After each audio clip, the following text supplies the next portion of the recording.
The kid laughed first. That's the part nobody ever forgets. Not the silence that came after, not the way the whole diner went still, like someone had pulled the sound out of the room. They remember the laugh, sharp and short, and the kind of sound that makes you look up from your plate without meaning to. It was a Thursday morning, which mattered only because Thursdays were the days. Harlan's was quietest. The breakfast crowd had thinned out to just the regulars. Bev refilling coffee without being asked, the two retired schoolteachers from the Methodist church in their usual window seats, a couple of county road workers still in their vests, and as always, in the back corner booth by the emergency exit, the old man. Nobody at Harlan's diner in Beaumont, Texas, called him anything other than the old man.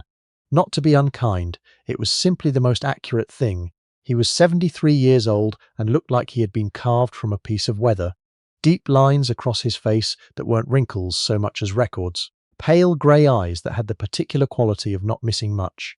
He drank black coffee, always the same booth, always with his back to the wall, and he read the paper even though most people his age had long since switched to a screen. He wore on most days a plain canvas jacket and a ball cap that was dark green and faded, with a small patch above the bill that most people never looked at closely enough to identify. His name was Clifton Wear. He had been coming to Harlan's every Thursday for 11 years.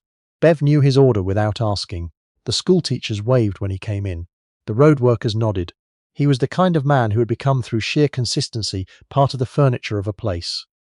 Comfortable, reliable, unremarkable. That was in every way intentional. The kid who laughed was named Dylan Pruitt, 26 years old, home on leave, and wearing his dress uniform to breakfast because his mother had asked him to. He was not by nature a cruel person. That matters. He was young and loud and had spent the last 14 months in a place that rewarded volume and confidence. And he had not yet learned to separate that from the rest of his life. He was broad across the shoulders in the way that only a year of hard training makes a man broad. He had two friends with him, both in civilian clothes, both a few years younger, and they had the easy posture of people waiting to be entertained. They sat 2 booths over from Clifton Wear. Dylan Pruitt ordered eggs and noticed the old man the same way you notice furniture, and then he noticed the ball cap, and that was where it started. The patch on the cap was small and faded. Dark blue and gold, circular, with a design that anyone who'd served in naval aviation would have recognized without blinking. The insignia of Attack Squadron 163, the Saints, a unit that had flown combat missions over North Vietnam during some of the most heavily defended years of that war. A unit whose name was spoken, in certain training rooms and certain officer clubs, the way you speak about people who did things you're not sure you could have done. Dylan Pruitt did not recognize it. What he saw was an old man in a faded hat in a diner, and something about that picture struck him, in the particular way of people who are young and not yet tired, as slightly funny. He leaned over to his friends and said something low. They smiled. And then louder, in the easy way of someone who doesn't realize how far voices carry in a quiet room, he said, "Look at this guy. Probably bought that hat at a yard sale." One of his friends made a sound. Not quite a laugh, a breath of one. Bev, behind the counter, went very still. The 2 schoolteachers looked at their coffee cups. Clifton Wear did not look up from his paper. Dylan Pruitt took this stillness as permission. It is one of the errors youth makes, not recognizing silence as a form of witness. He said louder this time, turning slightly in his booth so there was no ambiguity about who he was addressing.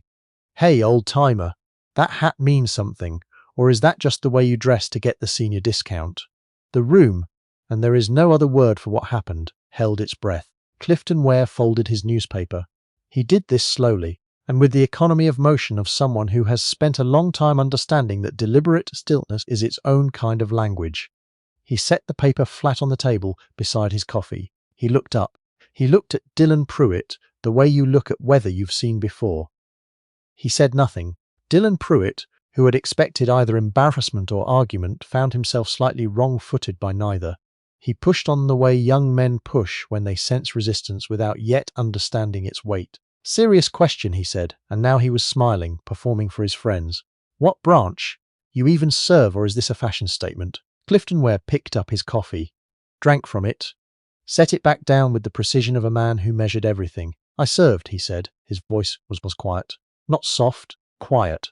The kind of quiet that comes from a man who learned a long time ago that he does not need volume to be heard. "Yeah?" Dylan said.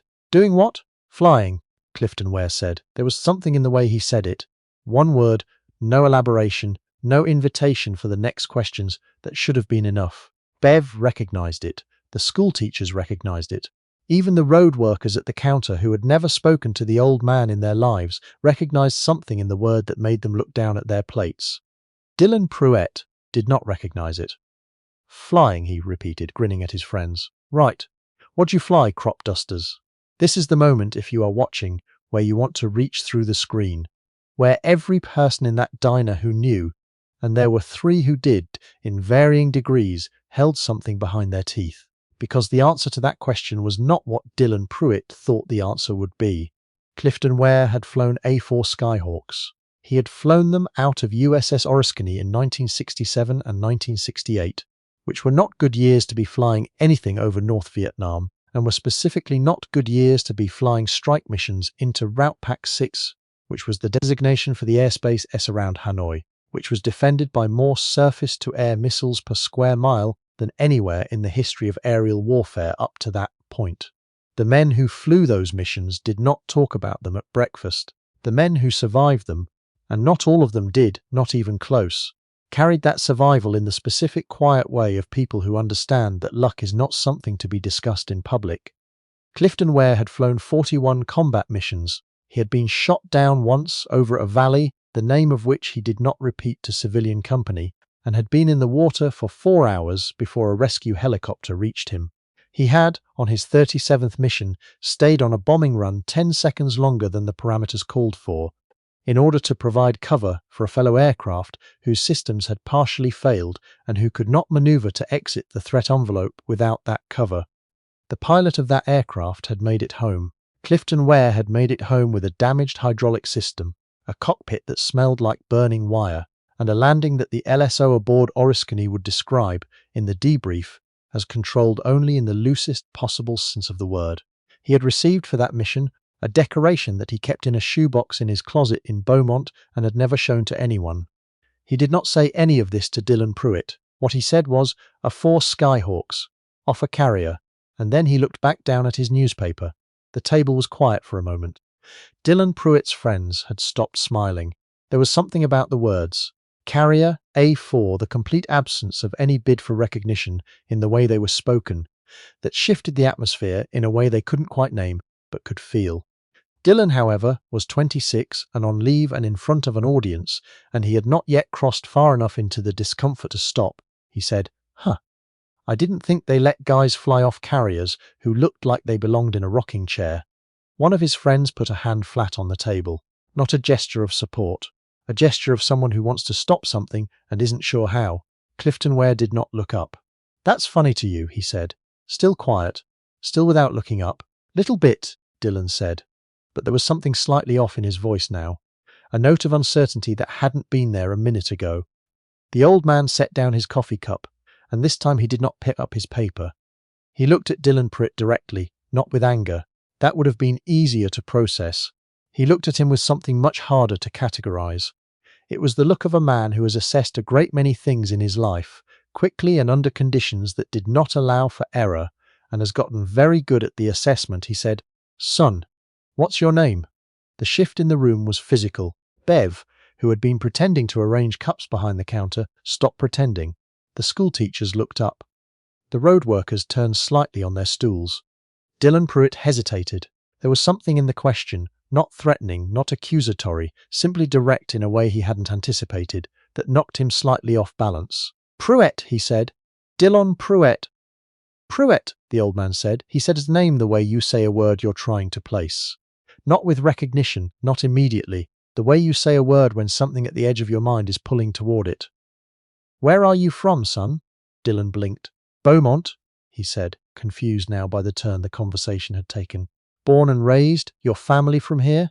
"Yes, sir." The "sir" had come out without his deciding to use it. He noticed it after, the way you notice you've already opened a door. "Pruett," the old man said again. His grey eyes had gone somewhere else for just a moment, somewhere far back. "Your father? What's his name?" And something, some current beneath the question, made Dylan Pruett stop performing. He looked at Clifton Wear, and for the first time since he'd sat down, he looked at him as a person rather than a picture. He looked at the lined face, the pale eyes, the faded patch on the cap he'd dismissed, and he felt something he could not have named, but that later in his car in the parking lot he would sit with for a long time. "My father passed," Dillon said quietly. "His name was Glenn Pruitt," the old man said. "Yes, sir." Was his father a veteran? Something moved across Dillon Pruitt's face. Something complicated. "My grandfather was Navy," he said. "Korean War. I never knew him." Clifton Wear was still. "Korean War," he said. "That's right. What was his name?" The diner was absolutely silent. Not the practiced silence of people pretending not to listen. The real silence. The kind that comes when a room full of people simultaneously understands that something significant is happening and holds still so it won't be disturbed. "Roy?" Dillon said. "Roy Pruitt." Clifton Wear was quiet for a long moment. Then he said, "Sit down, son." Not a request, not an order. Something between them that Dillon Pruitt did not think to question. He moved from his booth to the one across from the old man and sat down. His friends did not follow. They stayed where they were, suddenly very interested in their eggs. Clifton Wear turned his coffee cup in his hands. He looked at it for a moment. Then he looked up at Dillon Pruitt, and when he spoke, his voice had the particular quality of a man choosing his words the way you choose your footing on uncertain ground. "I want to tell you something," Clifton Wear said, "and I need you to understand I'm not telling you to make a point. I'm telling you because you have the right to know it." Dillon Pruitt said nothing. He was not performing anymore. In 1968, Clifton Wear said, "I flew a mission out of Oriskany. Strike package into the north. We lost our navigation lead early. Sam took him out over the coast. He punched out. He was recovered later. I was flying wing on a two-ship when my lead took a hit. Fire in his right engine, partial electrical failure. He couldn't turn hard right without risking departure from controlled flight. He needed 6 seconds of clean sky to get his systems reset and find his heading out. He paused. He picked up his coffee, put it back down. There was a threat coming in on his right side, a MiG that had acquired him. My lead was flying a box. He could not maneuver. And I had a choice, brake and save myself, or put my aircraft between that MiG and his and give him those 6 seconds. The room did not breathe. I gave him the 6 seconds, Clifton Wear said simply. He got his heading. He made it off the coast. He made it back to the ship. He looked at Dillon Pruitt. His name was Roy, Clifton Wear said.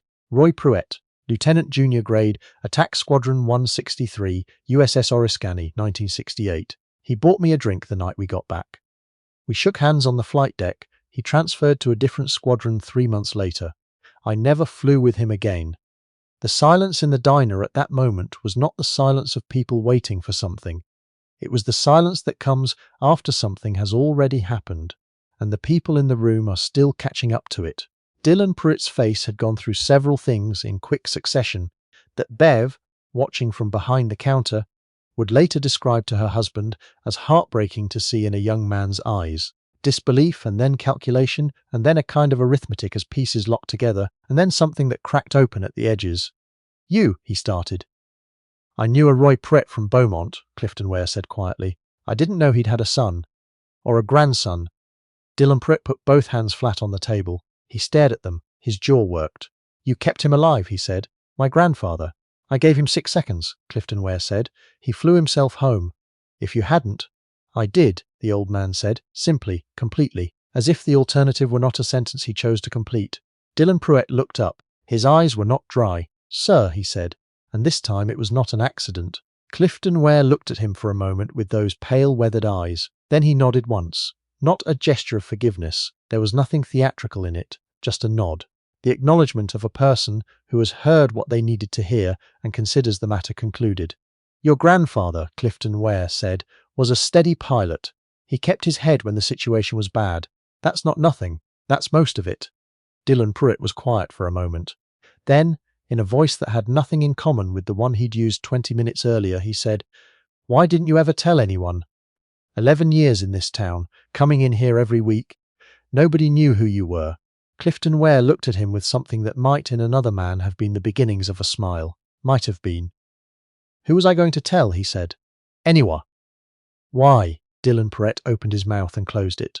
He didn't have an answer to that. Or rather, he had the answer that everyone has, because you deserve credit, because people should know, because recognition matters, and every one of them died before he could say it, because sitting across from this man, they did not seem like the right words.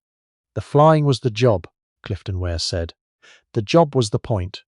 Whether somebody in a diner knows about it doesn't change what happened over the Tonkin Gulf in 1968. He picked up his newspaper. Your grandfather flew well, he said. You come from good people. Don't waste it. He went back to reading. Dylan Pruitt sat there for a moment longer. Then he stood up. He looked at the old man, at Clifton Wear, whose name he now knew, whose face he would not forget for the rest of his life. And he did something that nobody in Harlan's diner had ever seen him do, not even his friends who knew him better than most. He came to attention. In the middle of the diner, in his dress uniform, in front of a plate of half-finished eggs and a nearly empty coffee cup, Dylan Pruitt stood straight and rendered a salute to an old man in a faded ball cap, reading a Thursday morning paper. Clifton Wear looked up. He held Dylan Pruitt's eyes for a moment. Then, slowly, with the deliberateness of a man who has not made this gesture in a long time, he returned it. Not the casual, abbreviated version, the full one, the one you give to the dead and to the ones who nearly joined them. Bev cried quietly behind the counter. She would not tell anyone this for several days. The schoolteachers did not speak. One of them took the other's hand on the tabletop and held it. The road workers looked at the counter, and several of them found reasons to clear their throats. Dylan Pruitt sat back down across from Clifton Wear, and he said, "Can I buy you a cup of coffee, sir?" And Clifton Wear set down his paper and said, "I suppose you can." They sat there for an hour. Bev refilled the coffee twice without being asked. Clifton Wear talked, and it was the most anyone at Harlan's had ever heard him say, and none of it was about himself. It was about Roy Pruitt, about the ship, about the way the deck looked at sunset from 30 feet above the wavetops on a recovery pass, about the way the North Vietnamese coast looked from altitude at dawn, grey and immense and indifferent. Dylan Pruitt did not ask questions. He listened in the way that people listen when they understand they are receiving something that cannot be repeated and must be kept. When they finally stood to leave, Clifton Wear put on his jacket. The patch on his ball cap caught the morning light through the window for a moment. Dark blue and gold faded almost to illegibility, and Dylan Pruitt looked at it, and this time he saw it for what it was. He didn't say anything. There was nothing left to say that the hour of coffee hadn't already said better. At the door, Dylan Pruitt stopped and turned back. Clifton Wear was already moving toward the parking lot, unhurried, back straight in the particular way of people who have never fully lost the posture of the flight deck. "Sir," Dylan said. Clifton Wear turned. "Thank you. For 1968. The old man looked at him across the space of the diner doorway, across the distance of 57 years, across everything that had been and had nearly not been. "Thank your grandfather," Clifton Wear said. "He was worth saving." He walked to his truck, got in and drove away. Dylan Pruitt stood in the doorway of Harlan's diner in Beaumont, Texas for a long moment, watching the truck move down the street until it was gone. His friends came up behind him, and for once they were quiet too. One of them put a hand briefly on his shoulder. Nobody said anything for a while. Here is what is worth knowing. Dylan Pruitt went home that afternoon and called his mother. He told her what had happened. She was quiet for a long time, and then she cried, not the dramatic kind of crying, but the slow, deep kind that comes when something that was always true suddenly becomes real. She told Dylan that his grandfather had never talked about the war, that he had come home, married his grandmother, raised 2 children, and died at 78, having mentioned Vietnam exactly twice in 30 years. Once to say it was hot, and once to say that he had made it home because of a pilot whose name he could not remember, who had done something he should not have had to do. He'd called that man steady, just that word and nothing more. Steady, like it was the highest word he had for a person. Dylan Pruitt drove back to Harlan's the following Thursday. He sat in his own booth and ordered his own coffee, and he waited. At 7:45, the same as always, Clifton Wear came through the door. He looked at the booth in the back by the emergency exit, his booth, and found it occupied for the first time in 11 years. He walked over. He looked at Dylan Pruitt. Dylan slid over in the booth to make room. Clifton Wear sat down. Bev brought 2 coffees without asking. The old man unfolded his newspaper and read it, and Dylan Pruitt drank his coffee, and outside the morning light moved across the parking lot the way light does in Beaumont. In the summer, slow and certain and warm. They didn't talk much. They didn't need to. The loudest man in a room will always be remembered for the noise. The steady one, the one who flies into defended airspace and gives another man 6 seconds of clean sky and never asks anyone to know about it, that one gets remembered differently. That one gets remembered in the way your grandfather says a single word 30 years after the fact to describe the person who made sure he came home, steady.